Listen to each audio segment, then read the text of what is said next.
तो वो ते के पास जाता है और ते से वो ते वहाँ जाकर के बहुत ज़्यादा रो रही होती है। उसकी पूरी मेकअप बिगड़ चुकी होती है। उसने कुछ ज़्यादा मेकअप तो नहीं किया था, लाइट मेकअप किया था, लेकिन उसका वो भी मेकअप पूरा उतर चुका होता है और वो पूरा बिगड़ चुका होता है। तब जंगकुक बोलता है, ते तुम एक चुड़ैल लग रही हो, तुम क्या हुआ, तुम ऐसे रो क्यों रहे हो? तो बोलते हैं कि नहीं, वो मुझे फिर से हर्ट करेगा। ऐसा सुन करके जंगकुक बोलता है, तुम्हें कौन हर्ट करेगा? तब जब जंगकुक की आवाज़ सुनती है तो वो ऊपर देखती है और जंगकुक को जल्दी से जाकर कर देती है। बोलती है कि जंगकुक तुम मुझे प्रोटेक्ट करोगे ना उससे? तो बोलते हैं हाँ, तुम्हें हर किसी से प्रोटेक्ट करूँगा, तुम बताओ तो मुझे। तो उसके बाद ते अपनी पूरी स्टोरी बताने लगती है। जब वो हाई स्कूल में थी तब बोगम ने उसे एक बार प्रपोज किया था और ते ने उसे रिजेक्ट कर दिया था, जिसके बाद बोगम ने उसे किडनैप कर लिया था और इसके बारे में उसके मॉम डैड को भी नहीं पता है, लेकिन जिमिन और सुगा को तो पता है। और सुगा और जिमिन दोनों ही बहुत ज़्यादा शॉक होते हैं, लेकिन वो लोग रिएक्ट करते उससे पहले ये सब कुछ हो गया था। उसके बाद सुगा और जिमिन ने उसकी हेल्प की थी और उसके बाद से वहाँ ते ने अपनी फाइटिंग करना सीखा था। ये सब कुछ जान करके जंगकुक बोलता है मैं उसे छोड़ूंगा नहीं। तब वो बोलते हैं नहीं, वो तुमसे कुछ नहीं करोगे, वो तुम्हें हर्ट करके देगा। तो बोलते हैं कि तुम मुझे नहीं जानते थे, मैं तुम्हें प्रोटेक्ट करने के लिए ज़्यादा स्ट्रांग हुआ हूँ, तो तुम्हें नहीं प्रोटेक्ट कर पाऊंगा तो मैं किसी प्रोटेक्ट करूँगा।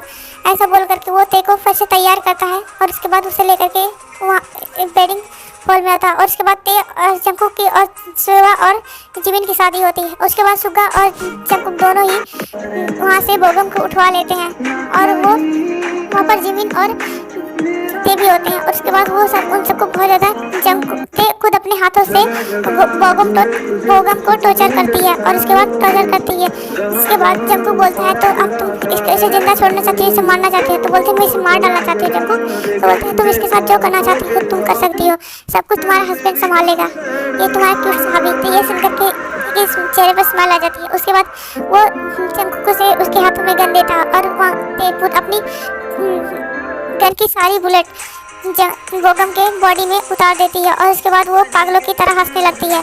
तो ये देख करके जिमिन उसे कंट्रोल करती है और उसके बाद ते को लेकर के जंगकुक अपने रूम में आ जाता है और जिमिन को लेकर के भी सुगा अपने घर चला जाता है। और हम सुगा को देखते हैं जो कि जिमिन को लेकर के अपने रूम में आता है, उसे बहुत ज़्यादा किस कर रहा था और उसे किस करते करते उसकी ब्राइडल ड्रेस को उतारने लगता है, उसे बेड पर लिटा देता है और उसकी तरफ देख रहा होता है। तो जिमिन बोलती है तुम ऐसे क्यों देख रहे हो जैसे मुझे कभी देखे नहीं? तो ये सुन करके बोलते हैं आज कुछ खास है, ऐसा बोल करके वो उसे किस करने लगता और उसके साथ उन सुगा जिमिन के साथ इंटीमेट होने लगता। और दूसरी तरफ हम जंगकुक का सीन देखते हैं। जंगकुक जो कि ते को पहले वॉशरूम में लाता है, उसे फ्रेश करता, फ्रेश करने के बाद उसे अपनी गोद में उठाता और किस करते करते हुए बेड पर लाता है, उसे बहुत ज़्यादा किस कर रहा था और उसके साथ उसकी बॉडी के साथ जब तक खेलता है जब तक उसे पूरी तरीके से सेटिस्फाई नहीं हो जाता है। और उसके बाद उसकी बॉडी पर पूरी तरीके से किस बनाता है और ते भी उसके हर स्टेज को एंजॉय कर रही होती है। और उसके बाद वहाँ ते भी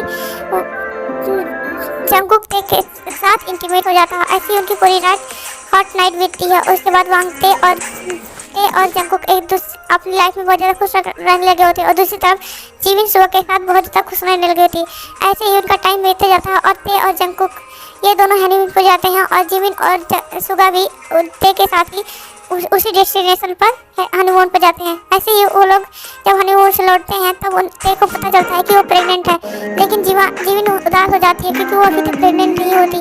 तो वो सोचती है कि मैंने जी हाँ, हमने तो बहुत शादी के पहले भी बहुत सब बात किया, लेकिन मैं प्रेग्नेंट क्यों नहीं होती?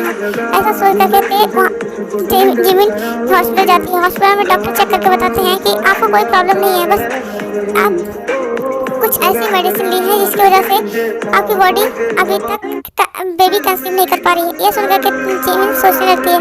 तब उसे याद आता है कि उसकी कुछ दिन पहले एक बहुत बड़ी सर्जरी होती है जिसकी वजह से उसे कुछ मेडिसिन दिया गया था। तब डॉक्टर बताते हैं हाँ वही सर्जरी है। तो उसके बाद वो बोलते हैं कि कब तक ये मेडिसिन का असर खत्म हो जाएगा? तो बोलते हैं करीबन 3 महीने बाद। तो बोलते हैं ठीक है। तो उसके बाद जिमिन वापस आ जाती है और जिमिन भी सोचती है कि ठीक है 3 महीने बाद मैं भी माँ बन जाऊँगी। ऐसा सोच कर वो खुश होती है। और दूसरी तरफ जंगकुक ते का बहुत अच्छे से ध्यान रखता और ऐसे ही 3 महीने बीत गए होते हैं और जिमिन को भी पता चलता है कि वो प्रेग्नेंट है।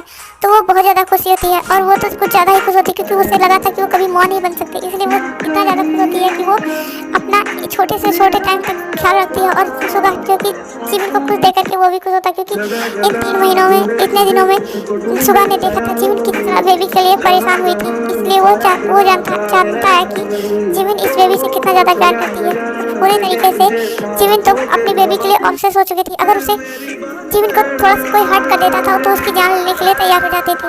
इसलिए सुगा जिमिन को पूरी तरीके से प्रोटेक्ट करता था कि वो किसी और को हर्ट, खुद की जगह पर किसी और को हर्ट ना कर दे। इसलिए वांग जब तक बेबी नहीं आता था तब तक सुगा उसे घर से बाहर भी नहीं जाने देता, उसका सारा काम खुद से ही करता था। ऐसे ही टाइम बीते जाता है और ते जो कि 2 बेबी को जन्म देती है। तो ये देख करके सुगा जंगकुक बोलता है ट्विंस, तो बोलते हैं कि हाँ, डॉक्टर बताते हैं कि आपको नहीं पता था लेकिन हमने आपकी वाइफ को तो बताया था। तो बोलते हैं कि शायद उसने मुझे सरप्राइज देने के लिए छोड़ा होगा। ऐसा बोल करके वो छोड़ देता है क्योंकि वो नहीं चाहता था कि ते के बारे में कोई गलत समझे। जिसके बाद ते को जब हो जाता है तब जंगकुक वो ते को उसके चिक्स को खींचते हुए बोलता है तुमने मुझे झूठ क्यों बोला कि तुम ट्विंस नहीं, तुम 1 बेबी से प्रेग्नेंट हो। तो ये सुन करके बोलते हैं मैंने तुम्हें सरप्राइज देने के लिए रखा था। तो ये सुन करके मुझे तब जंगकुक बोलता है मुझे लगा था। तो वहाँ पर ते की पूरी फैमिली आ जाती है और वहाँ पर जिमिन अपने घर पर जीत कर रहे होते ते की बेबी को देखने के लिए, लेकिन बोलते हैं कि तुम अभी नहीं जा सकते, अभी तुम्हारा 6 मंथ चल रहा है और 3 महीने बाद तुम उसकी बेबी को देख सकते हो। जिसके बाद जिमिन मान जाती है अब क्योंकि वो अपनी बेबी के लिए कुछ ज़्यादा ही प्रोटेक्टिव हो चुकी थी। ऐसे ही टाइम बीतता जाता है और जिमिन भी एक बेबी बॉय को बर्थ देती है। जिसके बाद ते और जिमिन दोनों ही अपनी लाइफ में अपने बच्चों के साथ खुश रहने लगे होते हैं। इसी के साथ ये स्टोरी खत्म होती है। अगर आपको पसंद आई होगी